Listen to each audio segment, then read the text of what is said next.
भागवत इसलिए सुननी चाहिए, जैसे हम नहाते हैं, स्नान करते हैं, तो स्नान करने से शरीर की शुद्धि होती है। ऐसे ही कथा सुनने से मन की शुद्धि होती है। जीवन में ना जाने क्या क्या ख्याल यहाँ आते हैं मस्तिष्क में, क्या क्या बातें लोगों से सुनते हैं, कितना कुछ दिमाग में रह जाता है। गलत गलत विचार आने लग जाते हैं, गलत गलत हम लोग सोचने लग जाते हैं। उम्मीदें समाप्त हो जाती हैं। संसार में रहते रहते ना उम्मीद समाप्त हो जाती है। लगता है अब किसके लिए जीना है, क्यों जीना है। लेकिन जब कथा सुनते हैं ना तो आप बिल्कुल फ्रेश हो जाते हैं। आपको एक नई उम्मीद की किरण मिल जाती है। ऐसे कितने लोग हैं मैया जो फांसी लगाना चाहते थे, आत्महत्या करना चाहते थे, लेकिन कथा सुनी तो जीने की उम्मीद मिल गई कि नहीं अब जीना है। वरना व्यक्ति सोचो कितना परेशान होता है जब आदमी ये सोचता है कि अब मैं मर जाऊं। मर जाने का निर्णय कितना अंतिम निर्णय है। ये निर्णय कोई कब लेता है? जब सारे दरवाजे उसके लिए बंद हो जाते, तब वो सोचता है कि मैं आत्महत्या कर लूं।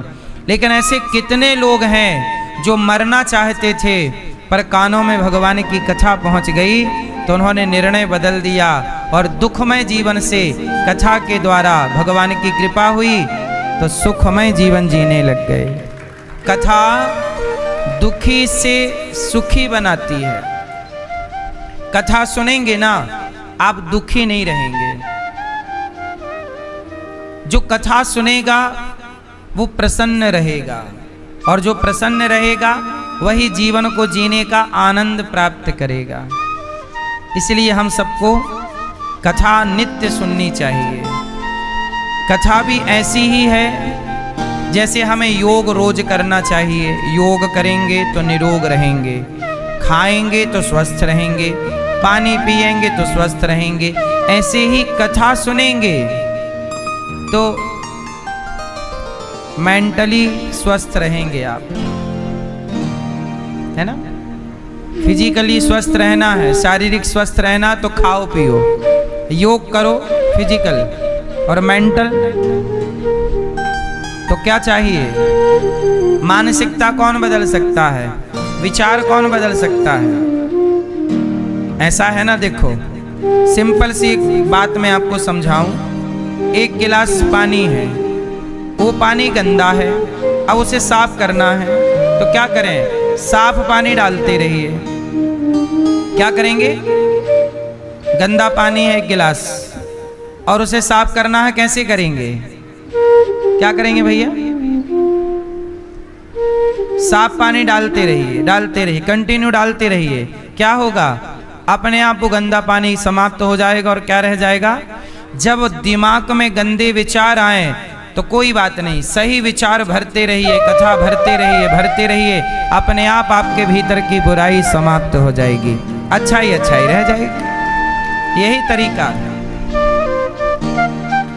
भागवत में 18,000 श्लोक हैं, 335 अध्याय हैं। भागवत को लोग अपने अपने तरीके से समझते हैं। देखो जीवन में, सबके जीवन में मुसीबतें होती हैं कि नहीं? लेकिन कोई सब लोग अपने अपने तरीके से समझते हैं। अब एक उदाहरण से मैं आपको समझाऊं। मैया, ओ गुलाबी मैया, जा रही हो? बस कथा शुरू ही नहीं कि मैया खिसकने लग गई। जब तक कथा शुरू नहीं हुई थी तब तक बैठी पंचायत कर रही थी। अब कथा चालू हो गई तो पंचायत कौन करे? तो चलो खिसक लो। सुनो,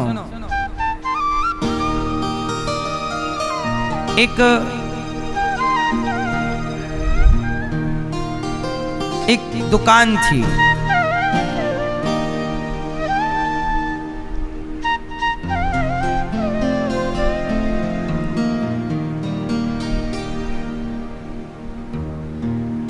एक दुकान थी, दुकान में दही पराठा मिलता था, पराठा और दही। तो एक कवि, लेखक, अच्छे कवि थे, वो गए, भाई साहब जरा दियो एक दही पराठा। देखना, एक ही बात को कितने लोग अपने अपने तरीके से समझते हैं। जो जैसा चश्मा लगाएगा वो वैसा समझेगा। ये कहानी ये समझाएगी, सुनिएगा। एक कवि साहब थे, वो दही पराठा खाने गए दुकान में। भाई साहब दियो दही पराठा दो, चलो। दुकानदार ने पराठा ताजा ताजा बनाया और कटोरी में दही भरा और दिया। और जैसे ही दही दिया कि तभी कौआ आया। और कौआ आया तो कौआ दही की कटोरी में चोंच डाल दिया और दही खाने लगा। अब दुकानदार ने देखा, रे राम राम, कटोरी भर दही कौए ने खराब कर दिया। तो दुकानदार के पास कोई लकड़ी का डंडा रहा तो फेंका, और फेंका तो संयोग से कौआ उड़ा। और कौआ उड़ा तो वो डंडा जाके कौए में लगा, कौआ निपट गया, कौआ मर गया। और जब कौआ मरा तो अब सुनिएगा आगे क्या हुआ। जब कौआ मरा तो वो कवि साहब बैठे थे। कवि जी ने देखा तो कवि साहब ने चौराहे पर जाकर कोयले से एक लाइन लिख दी। लाइन में क्या लिखा? कवि थे, बहुत जानकार थे, कि तभी उन्होंने लिखा कि काग, लिखा लाइन के काग दही पर जान गवायो। लिखा लाइन काग, काग मतलब काग दही पर जान गवायो। ये लाइन कहाँ लिख दी? चौराहे पर। कि काग मतलब कौआ, दही मतलब दही खाने आया तो जान गवाया, उसने डंडा मारा, कौआ की राम राम हो गई। तो काग दही पर जान गवायो। अब कवि जी ये लिख करके चले गए कि तभी वहां पर एक सरकारी अफसर आया। और जब सरकारी अफसर आया तो सरकारी अफसर ने वही लाइन पढ़ी। लाइन क्या थी? पढ़ के सुना। काग दही पर जान गवायो। लेकिन जब अधिकारी, सरकारी अधिकारी ने देखा तो वो दिन भर कागज पाथर पे लगे रहते हैं, ये कागज पे साइन करो, ये कागज लाओ, वो कागज। तो वो अधिकारी भी बोला, हे राम सही लिखा है, कागज ही पर जान गवायो। अब अर्थ उसने क्या समझा? कागज, उसको लगा ये कागज पर ही जान गवायो लिखा है, क्योंकि काग दही, तो काग दही लिखोगे तो दही का दा हटा दो, दा का दा इस तरफ मिला दो, कागज हो जाएगा। फिर और दही का दा हटा दो और ही बचा तो कागज ही, तो क्या रह गया? कागज ही पर जान गवायो। तो बोले दिन भर मैं जान गवाता हूं कागजों पर, दिन भर ये कागज, वो कागज, ये कागज। बोला बात तो सही लिखी है कि कागज ही पर जान गवायो। कागज मतलब कागज पर ही जान, दिन भर उसका काम। बोले जल्दी रिटायरमेंट हो जाए तो मैं सुखी हो जाऊं ये सब दिन भर की उथल पुथल से। कि तभी तीसरा आदमी आया और उसका एक लड़की से प्यार था। एक नौजवान छोकरा रहा होगा, वो एक लड़की से प्यार व्यार करता था। कि तभी लड़की ने उसे धोखा दे दिया। और जब धोखा दिया तो वो उदास परेशान आया उसी चौराहे पर। तो वहां लिखा था, तो उसने पढ़ा कागज ही पर जान गवायो। अब उसने क्या पढ़ लिया? का। अब उसने पहले का हटा लिया, का डैश डैश, का गदही, जबकि कागदही है ना, काक दही पर जान गवाए। शुरू पहली लाइन क्या थी?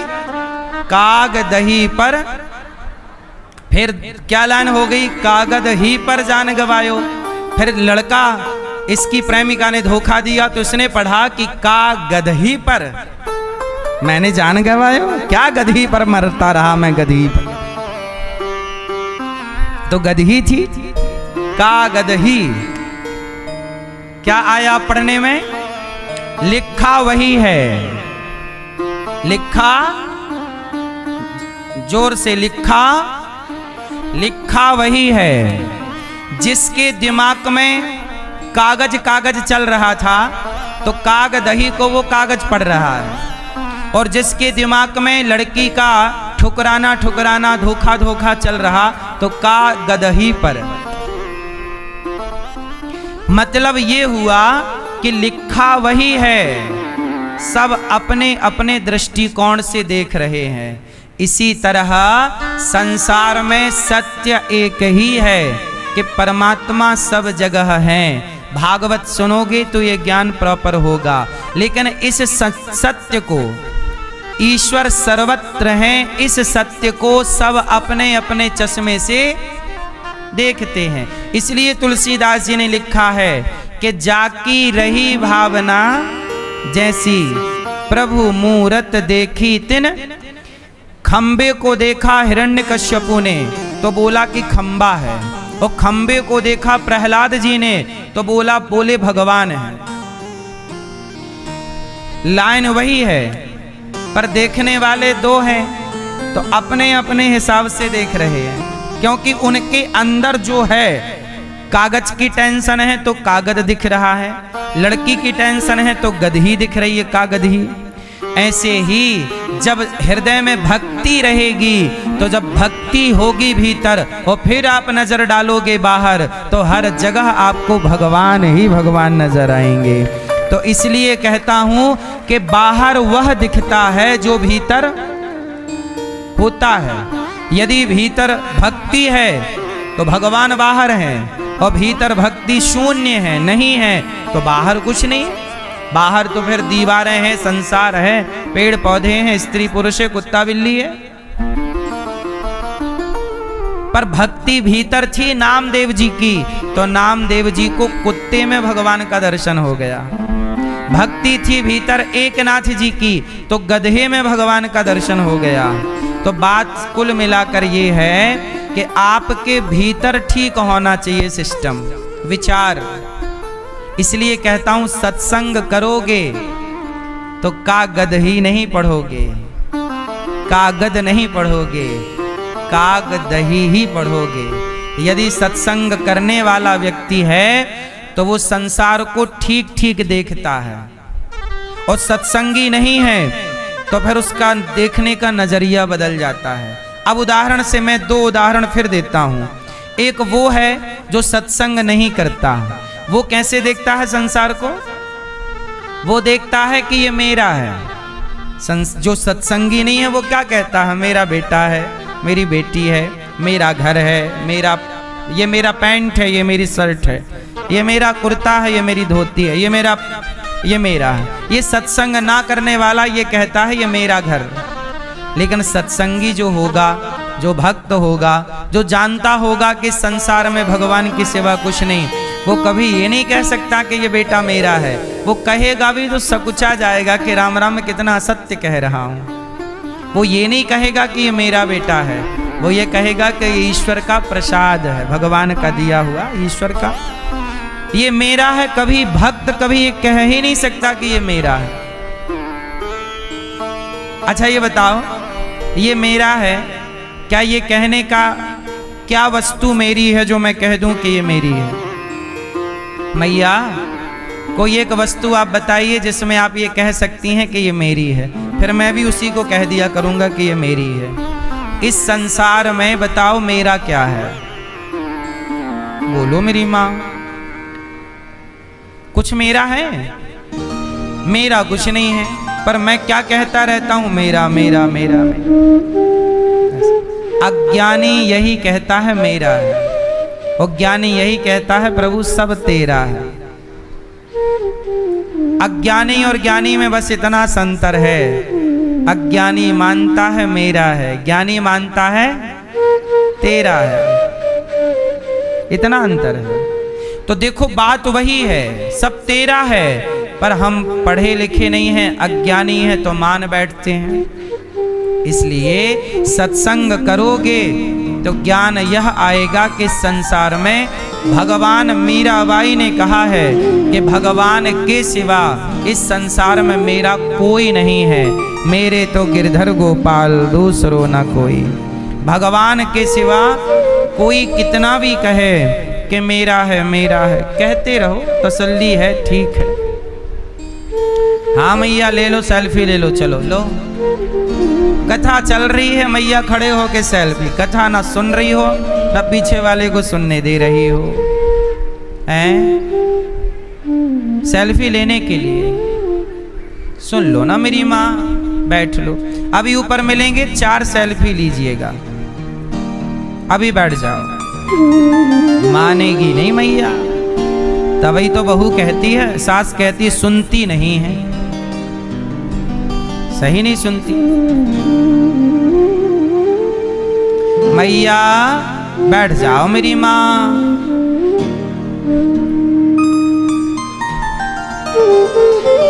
हाँ, सच्चिदानंद रूपाय विश्वोत्पत्त्यादि हेतवे तापत्रय विनाशाय श्री कृष्णाय वयं नुमः।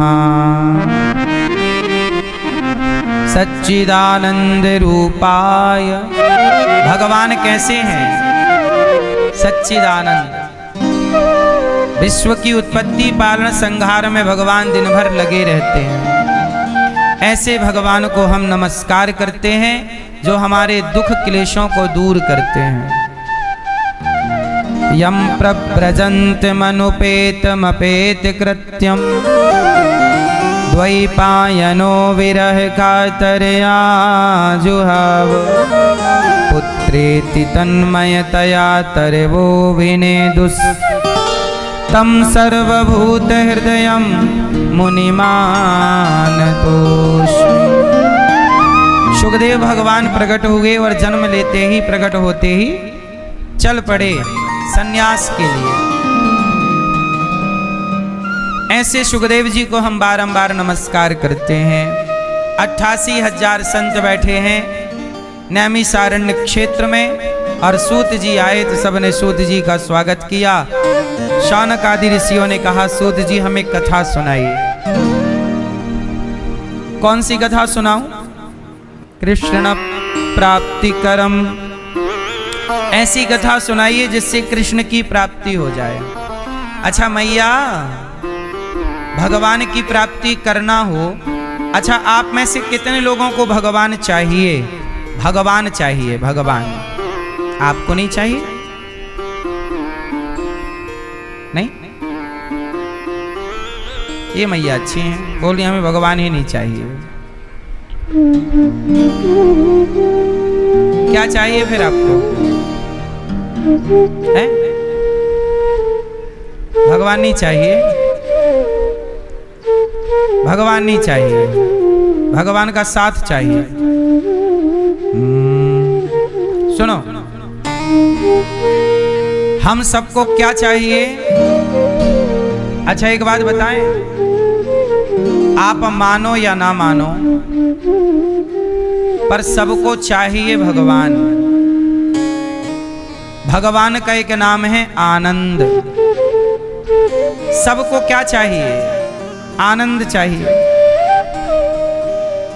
सबको आनंद चाहिए, सबको। चींटी को आनंद चाहिए, हम जीवों को आनंद चाहिए। सब लोग भगवान को ही चाहते हैं। अच्छा देखो ना, पानी जब बरसता है तो पानी बह बह के कहाँ जाता है? पानी दुनिया में कहीं भी बरसेगा, वो बह बह के समुद्र की तरफ ही जाएगा। आपके घर से बहेगा, नाली नाले में जाएगा, वो फिर जाएगी नदी में, नदी जाएगी बड़ी नदी में, बड़ी नदी जाएगी समुद्र में। धरती में कहीं भी पानी बरसे, वो पानी कहाँ तक पहुँच जाता है?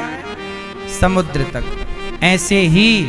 अच्छा देखो, जब अच्छा हर चीज ऊपर से नीचे गिरती है, नहीं गिरती? आप गुरुत्वाकर्षण पढ़े हो? कोई भी चीज ऊपर फेंको नीचे, क्यों? क्योंकि धरती में क्या है? अच्छा ये बताओ, हर चीज ऊपर से नीचे गिरती है, पर एक चीज है जो नीचे से ऊपर जाती है। भैया बताएंगे हमारे, चुप रहेंगे सब। ये भैया बताएंगे वो कौन सी चीज है जो नीचे से ऊपर जाती है? क्या? मक्खी उड़ के?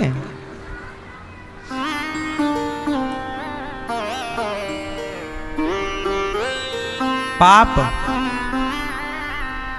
भाप। हर चीज ऊपर से नीचे गिरती है, पर जब आप दिया जलाते हैं तो दीपक की जो ज्योति है, लौ, वो हमेशा ऊपर की ओर उठती है, नहीं उठती? यदि धरती पर गुरुत्वाकर्षण सिद्धांत है और पढ़ाया भी यही जाता है, तो फिर जब सब चीज खींचने की ताकत नीचे की है, तो आग की ज्योति ऊपर क्यों जाती है? उसे भी नीचे की तरफ। आप बीच में जलाओ आग ऐसे ऊपर करके, तो उसे नीचे जाना चाहिए, नीचे स्पेस है, जगह है। नहीं, कहीं भी जलेगी वो ऊपर की ओर ही रहेगी। पानी कहीं भी गिरेगा वो नीचे की तरफ जाएगा, समुद्र की तरफ। आग कहीं भी जलेगी वो, इसलिए आग से निकला धुआं भी ऊपर जाता है। हाँ या ना? हर चीज नीचे से ऊपर से नीचे, पर एक चीज नीचे से ऊपर क्यों? इसका कारण ये है कि पानी समुद्र का अंश है। धरती पर जो भी पानी बरसता है वो कहां से आकर बरसता है? भाई बादल बनते हैं, बादल पानी कहां से वाष्पीकरण होता है? समुद्र से। तो समुद्र का पानी ही ना बरसता है संसार भर में। तो जो भी पानी हम लोग लेते ग्रहण करते हैं, वो पानी का मुख्य स्रोत क्या है? समुद्र। इसलिए वो पानी समुद्र का अंश है, तो अपने अंशी की ओर भाग जाता है। जो आग है वह सूर्य का अंश है। सूर्य गर्म होता है, सूर्य आग का गोला है, तो आग हमेशा अपने अंश की ओर, अंशी की ओर भागती है। तो वो ऊपर है, इसलिए ऊपर की तरफ। समुद्र नीचे है तो पानी नीचे की तरफ। कोई भी वस्तु है वो धरती का अंश है, तो धरती की ओर भागता है कोई भी वस्तु, है ना? ये धरती की ओर। ऐसे ही हम लोग किसके अंश हैं? भगवान के। इसलिए हम सब लोग भगवान की ओर भागते हैं। हम लोग किसकी ओर भागते हैं? जैसे नदी का पानी दौड़ता रहता है किसकी ओर? समुद्र की ओर। ऐसे ही हर प्राणी भगवान की ओर दौड़ता है। यदि आप भगवान के विपरीत दौड़ेंगे तो आप परेशान। आज लोग परेशान क्यों हैं? क्योंकि ये भगवान की ओर दौड़ ही नहीं रहे हैं। भाई धारा से बहोगे, धार जो जहां जाना हो वहीं ना जाओगे। तो आप यदि विपरीत चलोगे तो कष्ट पाओगे, और सीधा भगवान की ओर चलोगे और भगवान की ओर चलते हुए अपने कर्तव्य फर्ज पूरे करोगे, तो सुखमय जीवन व्यतीत करते हुए अपने उचित गंतव्य को पालोगे। तो भगवान को चाहते सब हैं, जाना सबको वही है। इसलिए कहता हूं सुखी सुखी जाना है। तो भगवान को भूल कर नहीं, भगवान को याद रखकर आगे चलो, ठीक है? भगवान को साथ लेकर के चलो। आपके अंदर भी भगवान है और आपके बाहर भी भगवान है। भगवान के बिना कोई रह नहीं सकता। आप रह सकते हैं भगवान के बिना? क्यों भाई, आप भगवान के बिना रह सकते हो? नहीं? कैसे? कैसे नहीं रह सकते भगवान के बिना? जरा उदाहरण से बताओ। भाई आपके अंदर भगवान है कि नहीं है? आपके अंदर जो आत्मा है वो भगवान का अंश है। यदि वो निकल गई तो आप डिब्बा हैं, नहीं है। ना तो आंख काम करेगी ना तो मुंह। तो आपके अंदर आप कहाँ हैं? आपके अंदर आप अपने आप को खोज कर बताइए कि आप कहाँ हैं। आपके अंदर भगवान हैं, इसलिए भगवान के बिना किसी का गुजारा नहीं है। तो एक कहावत तो सुनी होगी कि पानी में रह के मगर से बैर नहीं कर सकते। कहाँ रह के किससे बैर नहीं कर सकते? जोर से। पानी में रह के मैया पानी में रह के मगर से बैर नहीं करता। नहीं, ऐसे संसार में रहकर भगवान से बैर मत करो। भगवान के बिना तुम्हारा एक सांस नहीं चलेगी। भगवान निकल जाए भीतर से, आत्मा निकल जाए, खड़े खड़े गिर जाओगे, लोग ले जाके जला देंगे। तो भगवान, ये संसार भगवान का है और ये भगवान तुम्हारे भीतर बैठे हैं, उनके बिना तुम्हारा गुजारा नहीं हो सकता। इसलिए आप ये मत कहो कि मैं भगवान को नहीं मानती, नहीं मानता, मुझे भगवान की कोई ज़रूरत नहीं है, मैं भगवान। कुछ लोग नास्तिक होते हैं, कहते हैं कि हम भगवान को नहीं मानते। आप मानो ना मानो, पर देखो पानी में रह के मगरमच्छ से बैर नहीं कर सकते। संसार भगवान का है तो संसार में रह के भगवान से बैर ना करो। बैर करने से आपका नुकसान होगा। क्या करो? रावण ने बैर किया राम से, रावण ने बैर किया राम से, और विभीषण ने दोस्ती कर ली राम से। तो बैर किया रावण ने तो सर्वनाश हो गया, और दोस्ती की तो विभीषण को लंका का राजा बना दिया, अमरत्व दे दिया। तो बैर करके क्या पाया रावण ने?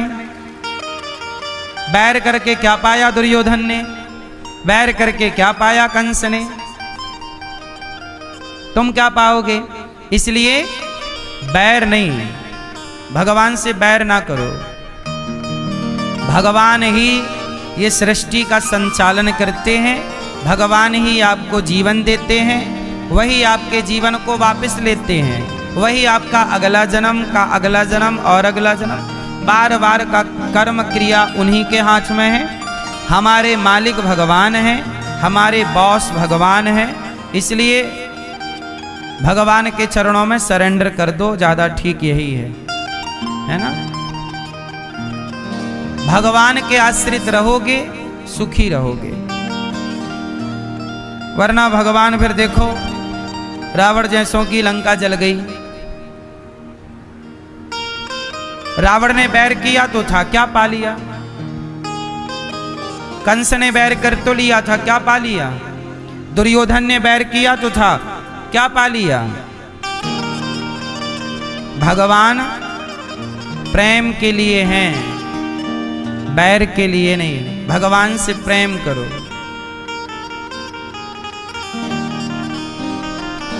श्री सूत जी महाराज कहते हैं, देवताओं को भी दुर्लभ कथा हम आपको सुनाने जा रहे हैं, ध्यान से सुनो। एक बार देवता लोग सुखदेव जी के पास आए, कहा कि हमें कथा सुनाइए। सुखदेव जी बोले, देवताओं ऐसा है, आप लोग कथा सुनने के अधिकारी नहीं हैं। अच्छा, देवता लोग ना कथा, देवताओं को भी कथा नहीं सुनाते सुखदेव जी। बोले आप लोग अधिकारी नहीं हैं। क्यों? अच्छा, देवता लोग अधिकारी नहीं होते कथा सुनने के। क्यों? मैया, देवता किसके अधिकारी नहीं हैं? कथा सुनने के। क्यों? क्योंकि देवताओं में दोष ज्यादा है। क्या दोष हैं देवताओं में? अब देवताओं के राजा देख लो, इंद्र का दोष, दूसरे की पत्नी पे उनकी नजर थी, अहिल्या पर। ये कौन है? देवता। इसलिए सनातन में देवताओं की पूजा नहीं होती। किसकी पूजा नहीं होती? इसलिए इंद्र की पूजा नहीं होती, जबकि इंद्र देवताओं के राजा हैं। इंद्र देवताओं के, पर उनकी पूजा नहीं होती। क्यों नहीं होती? क्योंकि वह देवता होने पर भी वह मनुष्यों से भी गिरा हुआ व्यवहार करते हैं। मतलब मनुष्य भी जो ठीक ठाक मनुष्य हैं वो भी ऐसा व्यवहार नहीं करते जो देवताओं के राजा करते हैं। इसलिए देवताओं की पूजा नहीं होती, पूजा किसकी होती है? भगवान की। देवता में और भगवान में अंतर आपको कई बार बताए होंगे, आपको पता है कि भूल गए? देवताओं में और भगवान में अंतर है। क्या अंतर है? देवता 33 करोड़ हैं, 33 कोटि, चाहे करोड़ अर्थ लगाओ चाहे प्रकार अर्थ लगाओ। देवता बहुत हो। देवता क्या है? सृष्टि के व्यवस्थापक। जैसे प्रधानमंत्री एक हैं, पर प्रधानमंत्री भले एक हैं पर भारत में कार्यकर्ता IAS IPS है ना, ये बहुत है। सरकारी सर्वेंट, सरकारी कार्यकर्ता, सरकारी अफसर बहुत होते हैं। अच्छा, सरकारी अफसर क्यों हैं? क्योंकि वही देश की व्यवस्था को चलाएंगे, बनाएंगे। हर जगह तो प्रधानमंत्री की नजर नहीं होगी, परंतु ऐसे ही देवताओं का विभाग है। ये काम आपका, ये काम इस देवता का, ये काम इस देवता का। लेकिन यहाँ क्या है? सब काम को प्रधानमंत्री जी देख नहीं सकते, पर भगवान सर्वशक्तिमान होने के कारण वो सबके काम को देख सकते हैं कि किसके साथ क्या काम चल रहा है। जैसे लिखा है वेदांत इत्यादि में कि चींटी जब चींटी चलती है, चींटी जब चलती है तो आपने देखा होगा चींटी चलती है, आगे चींटी किस तरफ जाके मुड़ेगी? आपको पता है कि ये चींटी जा रही है तो ये आगे जाके कहाँ, इस तरफ जाएगी, लेफ्ट जाएगी, राइट, पता है। लेकिन लिखा है कि भगवान को ये भी पता है कि ये वाली चींटी अब जा रही है तो आगे मुड़ेगी किस तरफ, ये भगवान को पता है। मतलब चींटियां कितनी हैं? क्या आप में से कोई गिन सकता है कि धरती पे चींटियां कितनी हैं? नहीं, लेकिन भगवान को ये पता है कि ये वाली चींटी किस तरफ मुड़ेगी। मतलब एक चींटी के बारे में भी भगवान जानते हैं कि वो क्या सोच रही है। चींटी कहते हैं कि चींटी भी अपने पाँव में घुंघरू बांध ले। चींटी अपने पाँव में यदि घुंघरू बांध ले और घुंघरू बांधकर नाचे तो भगवान को उसकी घुंघरू सुनाई पड़ जाएगी। मतलब भगवान ऐसा है कि भगवान सबको देखते हैं। अच्छा ये बताओ, जब सूर्य का प्रकाश है तो सबके ऊपर एक सा है कि नहीं? बोलो हाँ। क्या प्रकाश में कोई भेद है कि तुम्हारे सामने ज्यादा प्रकाश है, इनके सामने कम? जैसे सूर्य का प्रकाश सबके ऊपर है, हर जगह प्रकाश पहुंच रहा है, ऐसे ही कुछ गुफाओं में, कंदराओं में सूर्य का प्रकाश नहीं पहुंच पाता, परंतु उस गुफा में, कंदरा में यदि कोई चींटी है, सैकड़ों साल से वो गुफा है, सूर्य का प्रकाश सैकड़ों साल से नहीं पहुंचा, पर वहां रह रहे हर जीव पर भगवान की नजर है। इसलिए भगवान को सर्वशक्तिमान कहते हैं। सर्वशक्तिमान मतलब जो सब कुछ कर सकते हैं। इसलिए आप ये मत सोचा करो कि आपको कोई देख नहीं रहा। एक गुरुजी के दो चेले थे। गुरुजी ने दोनों चेलों को एक एक लड्डू दिया। ये लो भैया लड्डू, और जाओ दोनों चेला लड्डू खाओ, पर ऐसी जगह पर खाना बेटा ये लड्डू कि जहां से तुम्हें कोई देख ना रहा हो। जाओ ये लड्डू खा लो, ऐसी जगह खाना जहां कोई तुम्हें खाते हुए ना देखे। जाओ। एक चेला गया, अपने कमरे में दरवाजा लगाया, देखा कोई नहीं देख रहा है, गप से खा लिया लड्डू और खा के आया। अब दूसरा चेला भी अपने कमरे में गया, उसने भी दरवाजा लगाया, देखा कि कोई नहीं देख रहा, पर उसे गुरुजी की बात याद आई कि भाई भले कोई नहीं देख रहा है, पर इस कमरे में ईश्वर की नज़र तो हम पर है ही। तो वो थोड़ा जंगल की तरफ गया कि शायद जंगल में जाऊं। लड्डू लेके जंगल गया, पर उसे लगा नहीं यहाँ भी तो भगवान देख रहे हैं। एक गुफा थी, गुफा में घुस गया, बोला यहाँ बैठकर खाऊं। पर उस गुफा में थोड़ा अंधकार था, पर बोला कोई बात नहीं, भला अंधकार है, हमारे लिए ना अंधकार है, भगवान के लिए तो अंधकार नहीं है। तो भगवान तो गुफा में भी देख रहे हैं जहाँ बिल्कुल अंधकार है। वो चेला वापस आया, गुरुजी बोले तुम खाए नहीं। चेला बोला गुरुजी कैसे खाता, आपने बोला था कि ऐसी जगह खाओ जहाँ कोई देख ना रहा हो, मुझे ऐसी कोई जगह मिली ही नहीं, मुझे इस धरती पर ऐसी जगह कोई मिली ही नहीं जहाँ से मुझे भगवान देख ना रहे हों। इसलिए आप ये विश्वास कर लीजिए, ये मान लीजिए कि आपके हर व्यवहार को, आपकी हर गतिविधि को भगवान देख रहे हैं। इसलिए जब आप झूठ बोलते हैं तो ये मत सोचा करो कि आपको देखा किसने है। आपको भगवान सुन भी रहे हैं, आपको भगवान देख भी रहे हैं। तू अकेला नाही प्यारे, राम तेरे साथ में। आप कभी अकेले नहीं, कभी ये भाव मत रखिए कि मैं अकेली हूं, अकेला हूं, मुझे कौन देख रहा है ना। हर समय आपको कोई देख रहा है। ए मैया गुलाबी मैया, कब से तुम यहां वहां मटक रही हो मेरी माँ। खड़ी हो मतलब बाजार टाइप का, कि जैसे बाजार में खड़े हैं। कोई आप लोगों की जिम्मेदारी नहीं है कि कथा को थोड़ा मर्यादित सुना जाए। बैठ जाओ जल्दी। पीछे से लेके आगे आ गई, बैठ ही नहीं पा रही है मैया, यहां वहां मटक रही हैं बस। कथा सुनने आए हो कि डिस्टर्ब करने?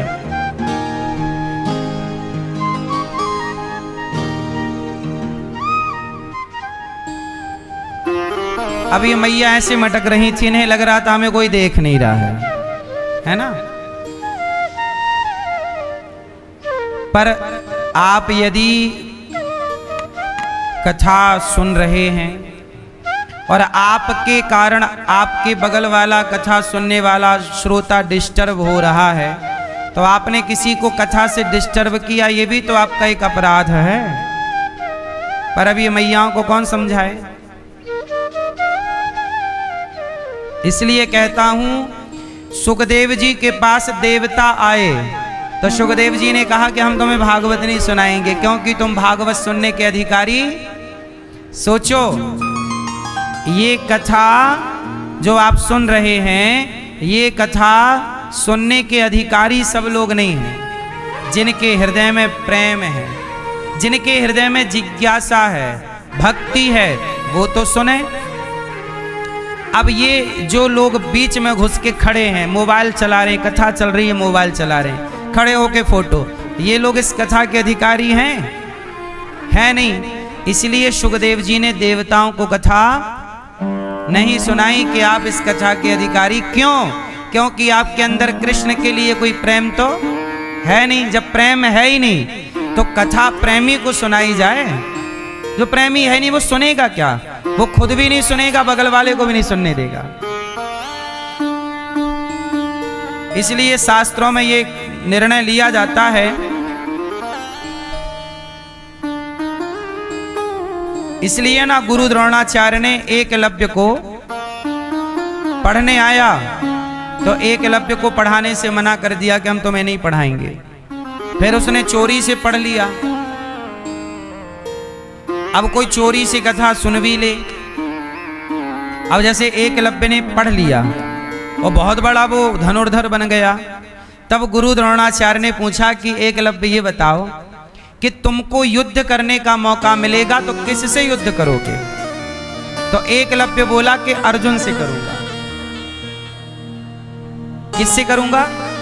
क्योंकि जब अर्जुन से करूंगा और अर्जुन को पराजित करूंगा तब ना जाके मैं श्रेष्ठ धनुर्धर कहलाऊंगा। तब गुरु द्रोणाचार्य बोले कि ये अपनी विद्या का केवल दुरुपयोग करेगा, ये जाके हाथ मिलाएगा दुर्योधन से, और दुर्योधन के साथ यदि ऐसे लोग आ जाएंगे तो दुर्योधन की शक्ति बढ़ जाएगी, क्योंकि वो तो भरी सभा में कपड़े उतारने वाला है नारियों के, द्रौपदी के। तब द्रोणाचार्य जी ने कहा कि भाई ये भविष्य में खतरा हो जाएगा, इसलिए कहा कि ऐसा करो कि तुम अंगूठा दे दो दक्षिणा में, चलो लाओ। गुरु द्रोणाचार्य ने किया गलत, एकलव्य से अंगूठा मांग लिया, ये तो गलत था। परंतु गुरु द्रोणाचार्य करते क्या, गलत व्यक्ति को विद्या मिल जाएगी तो वो उसका दुरुपयोग करेगा, इसलिए गुरु द्रोणाचार्य ने अंगूठा मांगा। पर गुरु का ये काम नहीं है कि तुम शिष्य का अंगूठा मांग लो, इसलिए गुरु द्रोणाचार्य का सिर काट लिया गया। महाभारत में सिर कटा, तुमने अंगूठा कटवाया तो तुम्हारा सिर कटेगा, तो ये हिसाब बराबर हो गया। लेकिन गुरु द्रोणाचार्य ने क्यों मांगा, उसका कारण ये था कि विद्या का मिसयूज ना हो, दुरुपयोग ना हो। एक और उदाहरण समझिएगा, महाभारत में आपने बर्बरीक का नाम सुना होगा।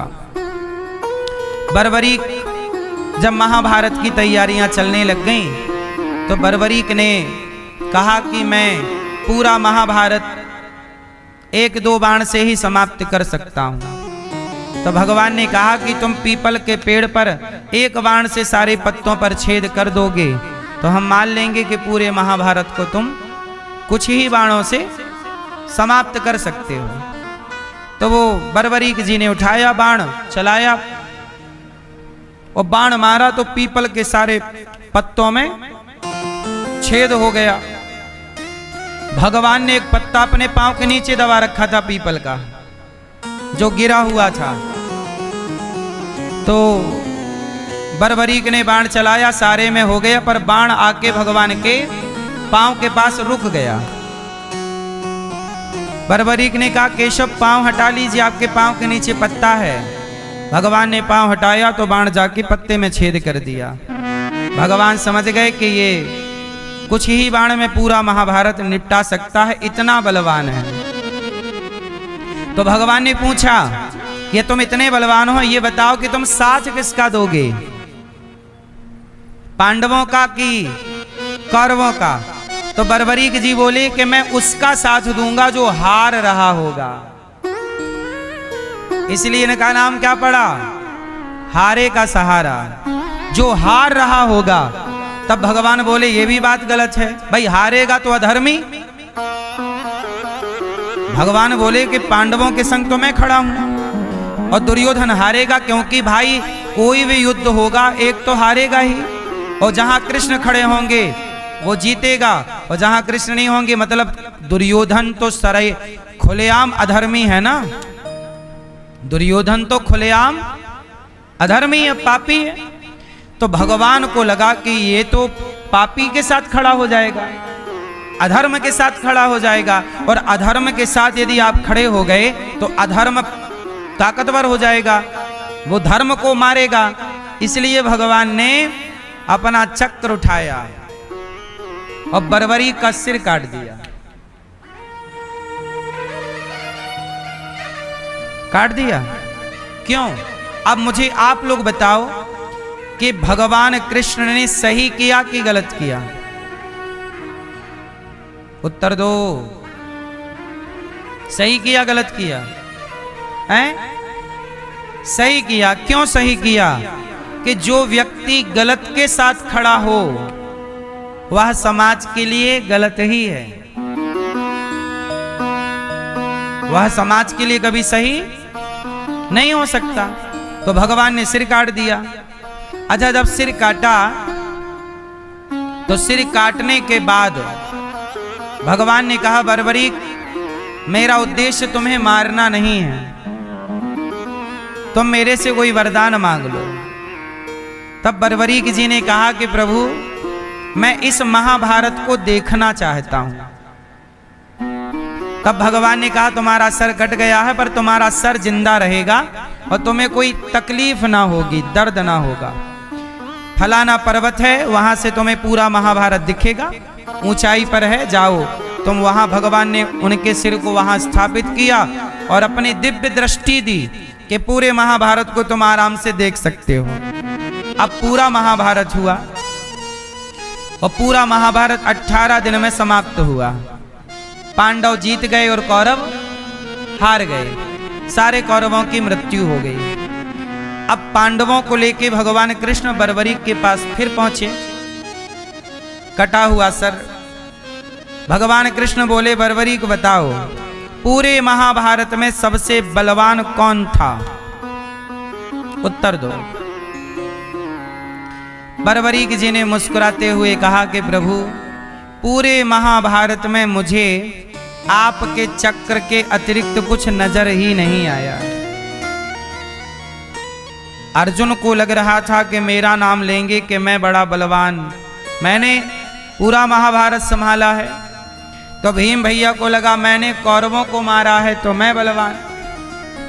सबने अपनी अपनी डींगे भर रखी थीं, पर बर्बरीक जी ने कहा कि प्रभु आपके सुदर्शन चक्र के सिवा मुझे कोई भी वहां पर कोई किसी का, अर्जुन जो बाण चलाते थे वो 4 कदम पे गिर जाते थे। आपके सुदर्शन ने उन्हें पावर दी, शक्ति दी।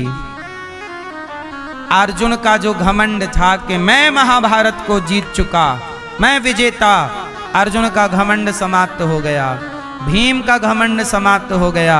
भैया एक बात कहें, कई बार आप भी घमंड करके क्या बोलते हैं, मैंने ये काम किया, मैंने ये काम किया।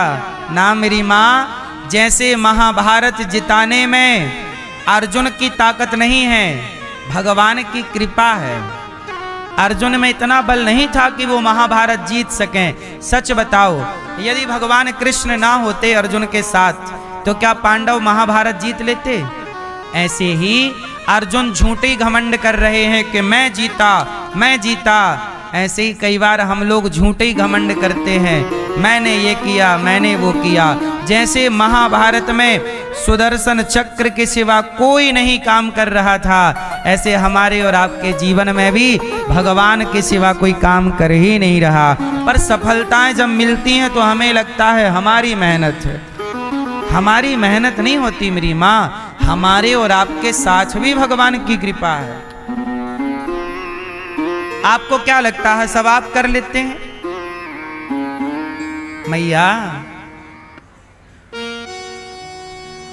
आप लोग जरा अपना एक हाथ ऐसे ऐसे करो, उठ रहा है?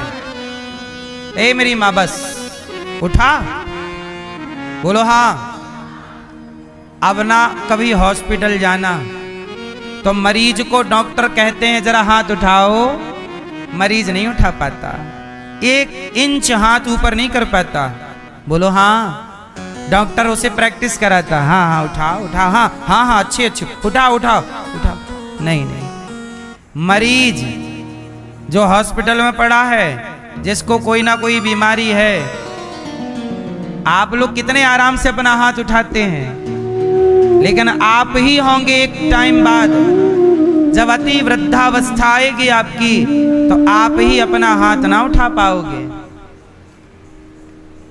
सच बताऊं, ये हाथ उठाने की जो शक्ति है ना, ये शक्ति भी आपकी नहीं है।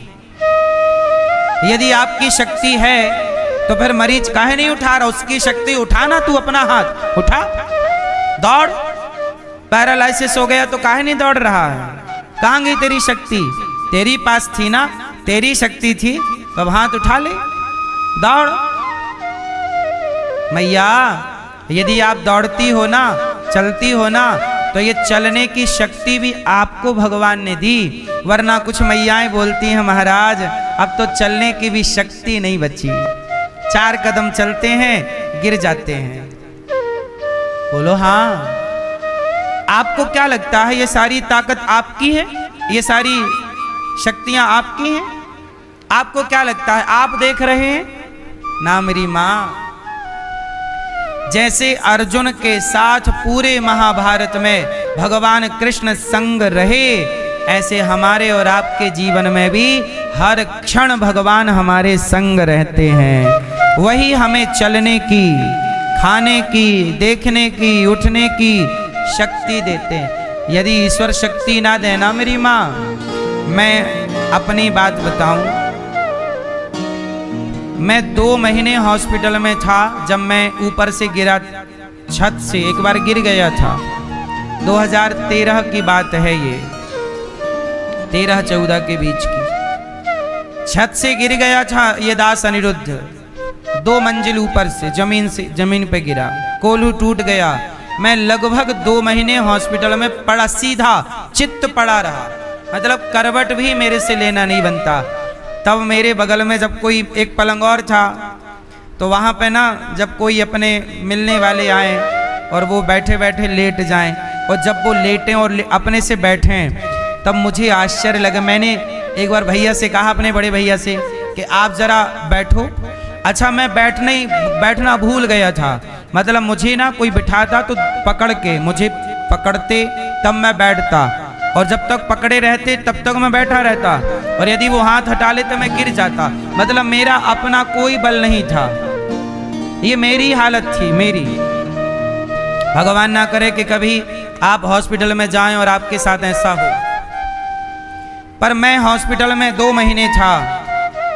मैया मुझे उठाते थे ना भैया लोग और पिताजी, जो भी ऐसे हाथ लगाते तो मैं बैठता, थोड़ा सा खाता, और वो हाथ छोड़ देते तो मैं धड़ाम से गिर जाता। मतलब अपनी ताकत नहीं थी।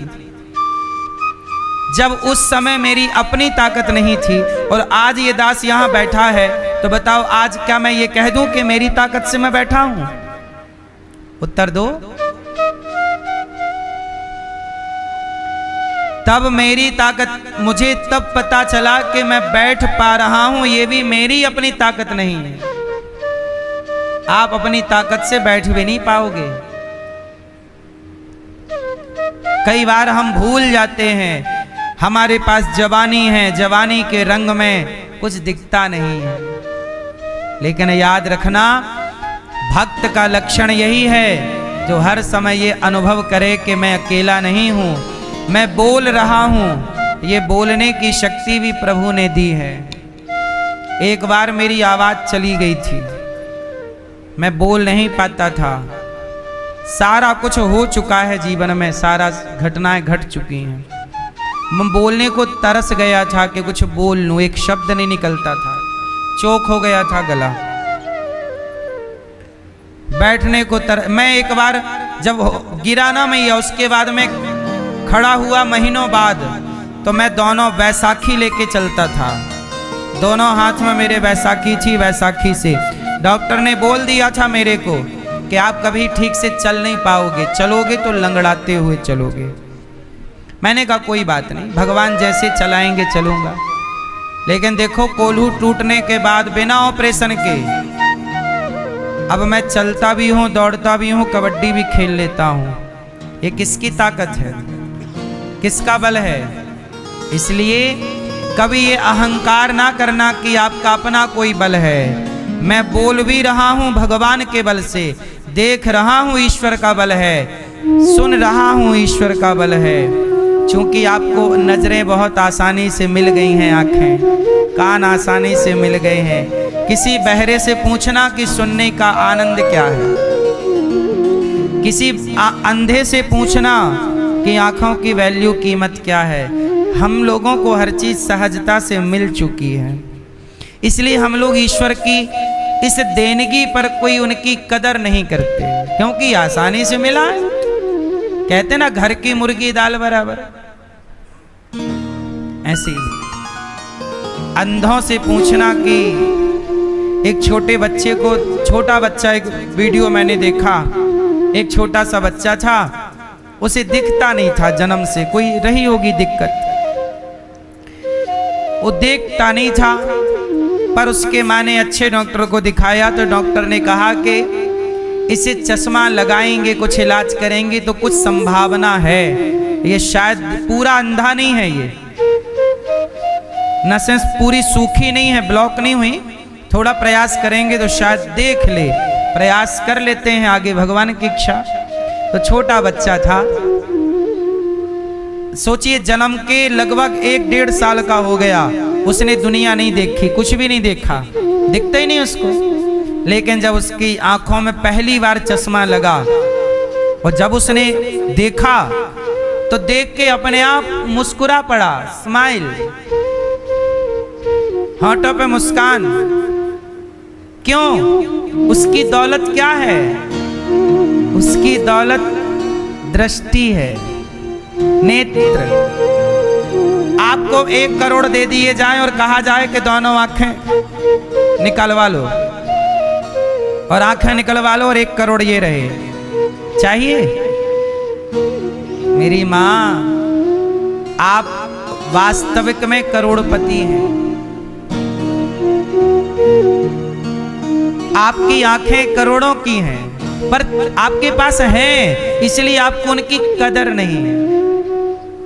आपके कान करोड़ों के हैं पर आपकी कदर नहीं है। शिकायत से भरा जीवन आप लोग जीते हैं, हे भगवान तूने ये नहीं दिया, ये नहीं दिया, ये।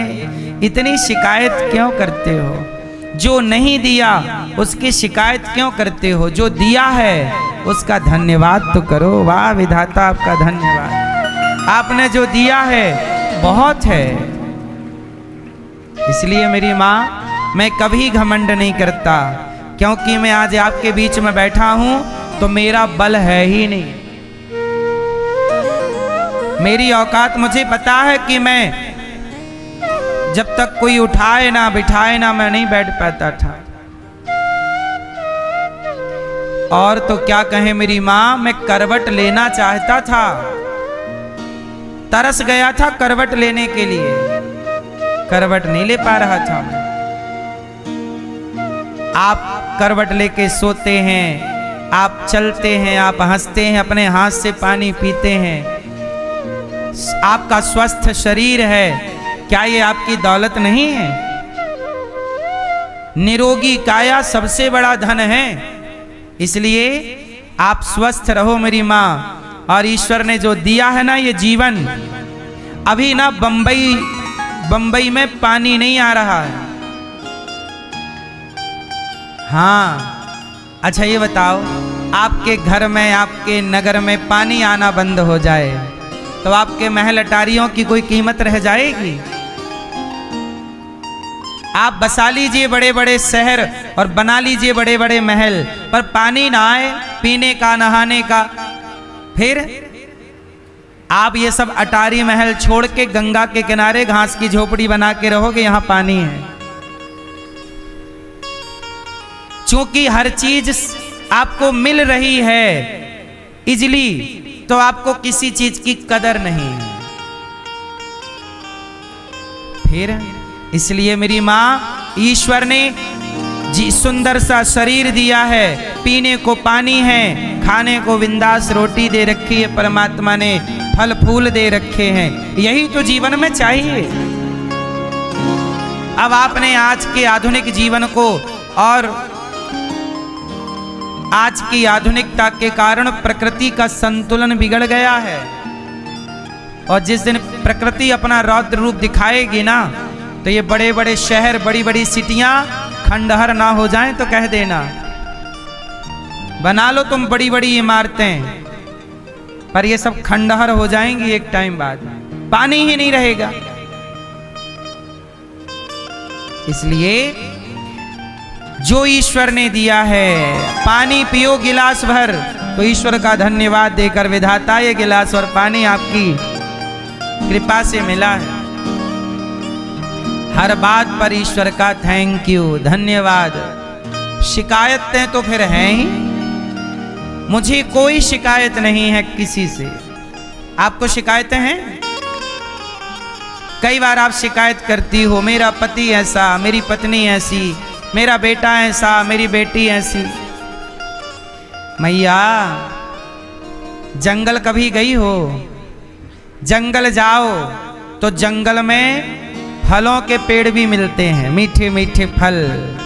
उसी जंगल में कांटों के पेड़ भी मिलते हैं, कांटा चुभ गया। उसी जंगल में पुष्प भी खिले हुए मिलते हैं। वाह देखो पुष्प खिले हैं, बोलो हाँ। जहां अच्छाई है वहां बुराई भी है। जंगल में केवल गुलाब नहीं है, जंगल में केवल फलदार वृक्ष ही नहीं है, कांटेदार भी है। जहरीला सांप भी मिलेगा आपको, शेर भी मिलेगा, बोलो हाँ।